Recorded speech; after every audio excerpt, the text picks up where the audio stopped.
dad? Your social dad? social dad. What is he?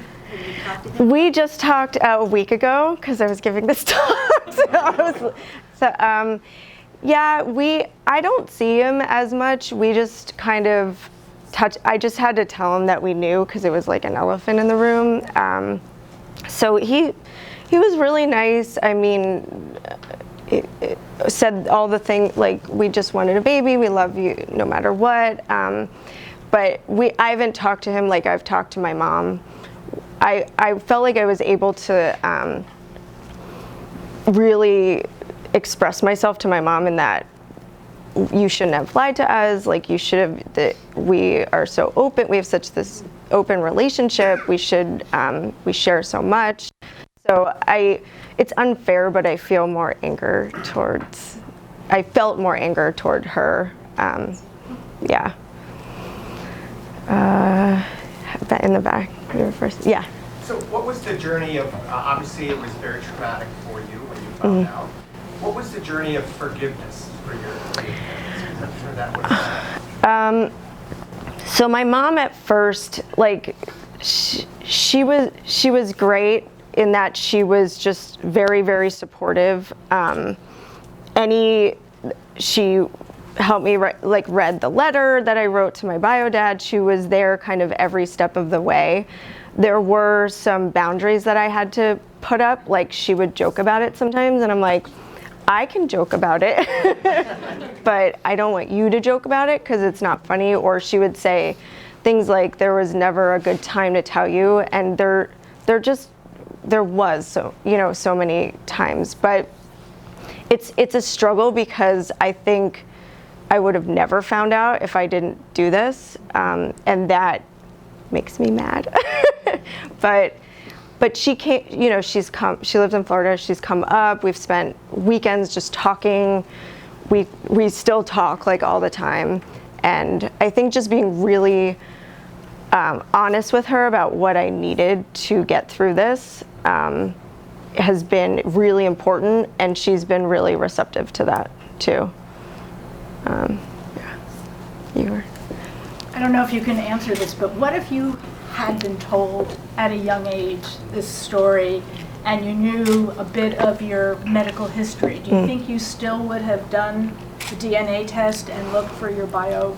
Yeah, I mean, I think I would have. I've met through Facebook and things people who have known from a very young age, and obviously people who use sperm donation now, it's just a little bit more progressive. Like, there's open donors and people tell their kids as soon as they can talk and things like that, so it just becomes part of their story.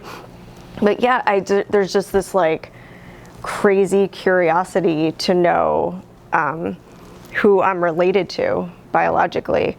And it's weird because I have these 3 half siblings and we're just not connected to them, which is okay it just is what it is, but I'm still curious about them. Are they like me? Because my half brother Dave and I are so much alike. So it's fascinating, really. I mean, so yeah, I think I would. I'm just curious about anything. Yes. You are a mom, and how do you think this is going to just shape you as being a mom for your little daughter and then move forward as a parent? Yeah. How could you describe this shaping your life specifically as a mom? Totally.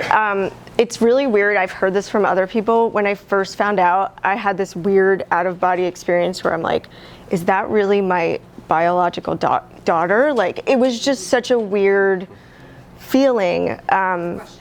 Questioning everything. Of course, I carried her in my body, so I was there.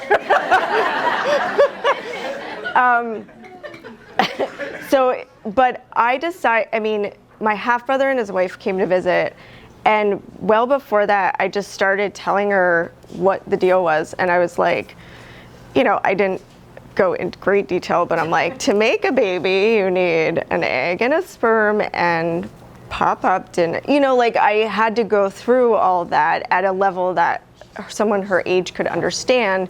And isn't it cool that I found this cool half-brother? And I don't know how much she gets it, but it was so important for me to tell her the truth, I mean, you can see I'm up here telling you guys the truth. I can't, I need to tell people almost because it was such a secret, and I feel that way with her for sure. Yeah. Yes. I just want to say your story resonated so much because I still am hoping to find my bio dad. Oh, wow. And some half siblings. And my mother was always very secretive about it. Like when I grew up, we didn't have any family, and she passed away like 13 years ago. And it took me about 7 years after she passed away to remember that I had dragged some family information out of her one time. And so at 39, I looked up and met my maternal grandmother for the Oh first my time. gosh. All of these cousins and relatives. Wow. Oh my gosh. Congrats. Oh, thank you for sharing.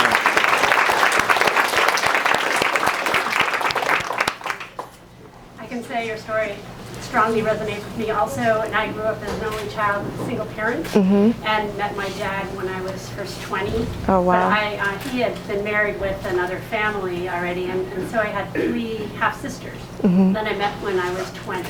Wow. And my mother and I never got along. We fought like cats and dogs, and when I met my sisters, we looked alike, we had the same behavior. Crazy. It was all biological. Oh. It was a real treat.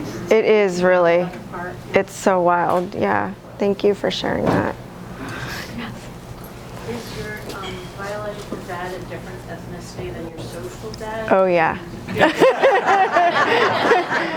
so how does that change like your connection geographically in terms of other cultures? Yeah.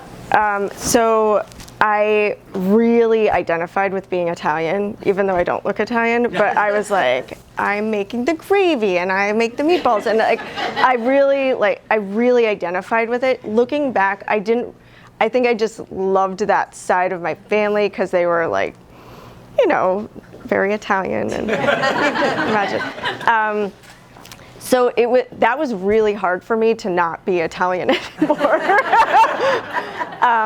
But I'm half Ashkenazi. And then my husband is also half. So I've already kind of know that culture a little bit. So it was, yeah, it's Jewish, yeah. So I've also always identified with that culture too. Like I like the food, and I like that. I've always loved that part of my husband. So I was like, oh, I am as well. So it got some getting used to, but it wasn't a foreign culture to me. Yeah. Are you or have you talked to Uncle Alvin about like ever meeting? Yeah, we're flying to see Uncle Alvin in 2 weeks. Yeah.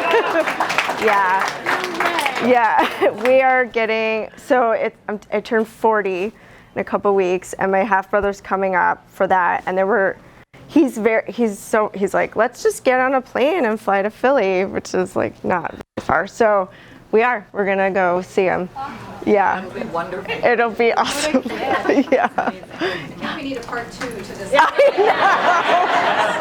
I know. Sorry.